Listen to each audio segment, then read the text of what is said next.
What is good, YouTube, and welcome back to another episode of the channel about sneakers.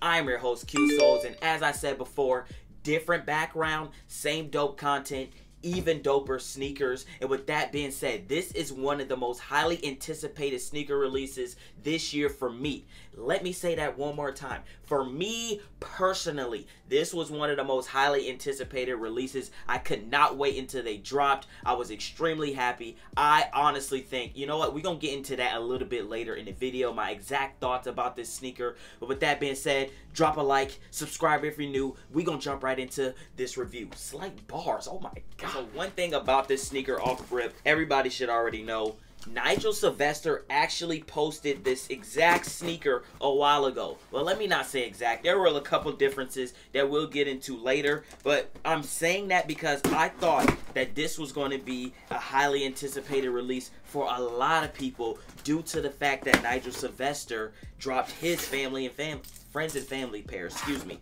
However, this has nothing to do with Nigel Sylvester. It don't got his name attached to it. It's not even the same story. None of that. Which is probably one of the reasons why this shoe right here is currently tanking. I got this for $130 off the Go app. $130. They retail for $140. So I'm happy. As you guys see the box right here. Beautiful. That gradient. It goes from like a piss yellow to a cream color. You see the blue outside, the branding, Nike here, Nike there, and of course that size 7. You see it, my size. It looks exactly like a Jordan 1 box, but instead it says 1984 Nike Airship right there. I'm happy. I'm happy that I finally got this pair. Let's go ahead and hold on, because I'm an idiot. Let's open this together, all right? First up, you got that Airship. Oh my god, I got them off GOAT. Like I said, boom, boom, boom. All that good stuff. That Airship comes with that same manual pamphlet type of situation thing. Air Jordan 3s came with this. Air Jordan 2 OGs came with this. This ain't got nothing to do with the sneaker though, you feel me? But let's peel that. Let's just peel that back and get this out. We're gonna actually put this one right here. We're going to put that one right there for y'all to see the whole video. But we're going to peel it back one more. Oh my god. I don't care about the box. Nothing like that. Nothing like that smell when you first open the sneakers, man. Oh my god. First thoughts right off bat. I'm happy I copped. I don't care what nobody say. I'm happy I copped. I know the Nike Airship isn't that popular of a silhouette, which is kind of weird because a lot of OG fans love, you know, the Air Jordan 1s, the 2s, the 3s, whatever the case may be. But the first sneaker that Michael Jordan ever wore on the NBA court that came from Nike was this sneaker right here. It was the Airships. Everybody loved the band ones. Oh my god, the black and red, the band ones, the famous ones that the NBA literally banned from the NBA. However, it was actually this sneaker that had the band colorway that was all black and red. It wasn't even the Jordan 1s. So let's make sure we do our history. Let's make sure we're showing the Airship some love when it comes to things like that. This is the PE version of the Airship, which is slightly different from the original version of the Airship that Michael Jordan wore. But that ain't got nothing to do with me because I like this version right here. And right now, we are going to get into a detailed review of this sneaker. The entire upper features this white crack leather, much like the same material that was on those lost and found Jordan 1s that were released last year.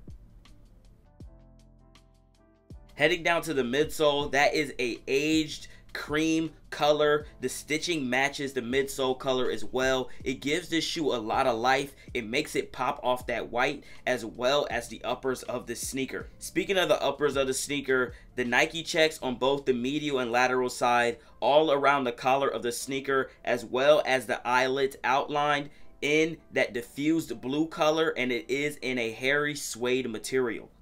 Moving over to the tongue is actually white, but that nylon material is very thin, so you can see some of that yellowing foam peeking through, and it makes the tongue look aged, which is a super subtle and small detail that I really enjoy about this sneaker.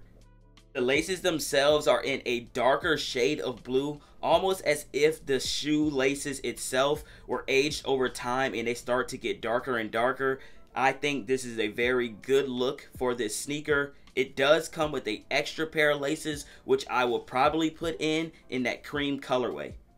The Nike Air tag on the tongue matches the laces.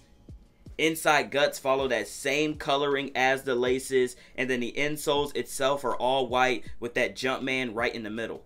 Small detail that I really like is that the size of the shoe is actually printed on the medial side of the sneaker. A lot of OG Jordans did this back in the day, so for them to bring that back, I thought it was very cool. It's not something you really see, it's not something a lot of people care about, but it's a small detail that I think makes this shoe even better. And finishing off the uppers, my favorite part of the sneaker, heading to the back of it, you have that words "every game" in cursive.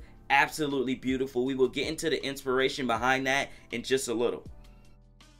And last but not least, heading to the midsole, it's that same blue coloring as the inside of the sneaker as well as the laces. You can also see that ashy white covering over the top.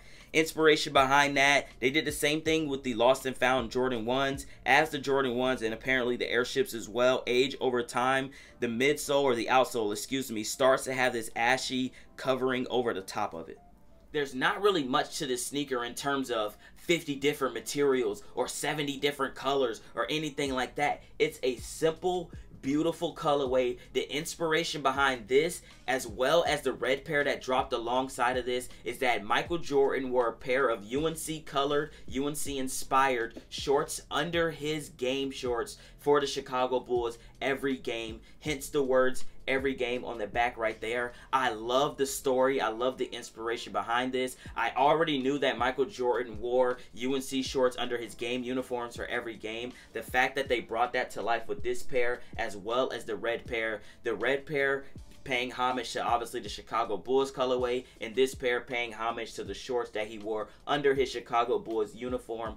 I absolutely love this shoe. Every game details on the back matter. I love it. I think this is a sneaker that everybody should have in their collection. Speaking of adding into your collection, I mentioned before that Nigel Sylvester dropped a similar colorway of this sneaker right here behind me, but that was a friends and family pair only. There are subtle differences. Nigel Sylvester's, they have that Nike mini swoosh on there, which is super fire, by the way. I wish they had it on here. And then on the back of that sneaker, it says Bike Air on it instead of every game. I think Nike let Nigel Sylvester have this specific colorway and just make a friends and family version of it to hype up this release specifically. I've seen Nike do it before where they drop like collabs or something of a certain silhouette and then drop a lot of GR versions of that same silhouette that they're trying to get out, just so they can build some hype around it and things like that. Unfortunately, that did not work for this one, and I say did not work in terms of resale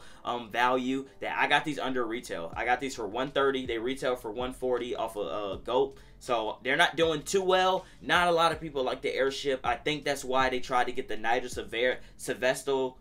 Sylvester, excuse me, pair out first so everybody can see it, everybody can fall in love with that colorway, fall in love with the fact that it's a collab, friends and family, and then drop this and see if that was going to have the same effects. Unfortunately, it didn't. It had it on me. I love the Nigel Sylvester pair. I love this pair. When they dropped the storyline, the inspiration behind it, I was like, oh, I'm sold. Easy sell. I love storyline. I love materials. I love small subtle details when it comes to sneakers, and this right here encapsulates all of those, and I absolutely love this shoe. That's enough of me talking. Let me know what you guys think down in the comment section about this sneaker right here. Did you pass on it? Is it just not something you're feeling right now because you want to go for other pairs, or is this absolutely trash to you?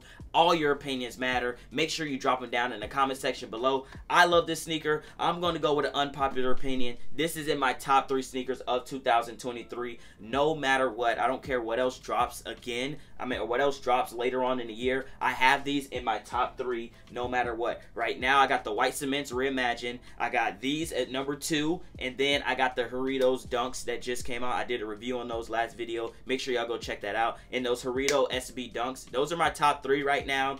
This is number 2. Something could potentially drop this to 3, but it's not going outside of 3. Something can go up to 2. This can get dropped down to 3. Harito Dunk get dropped down, whatever the case may be. But this is going to be in my top 3 for 2023, no matter what. The shoe, the materials, the colorway, the storyline, inspiration, the price tag. I got them for $130 under retail. The price tag always gonna be a reason for them being in my top 3 as well. So let me know down in the comment section what you think your top 3 sneakers of 2023 are. I appreciate you guys tuning into this review. Make sure you hit that thumbs up. Make sure you subscribe if you are not new, or if you are new to this channel, excuse me. And yeah, with that being said, you know the quote, you know the motto to end it all off. Aim high, spread love. I'm out.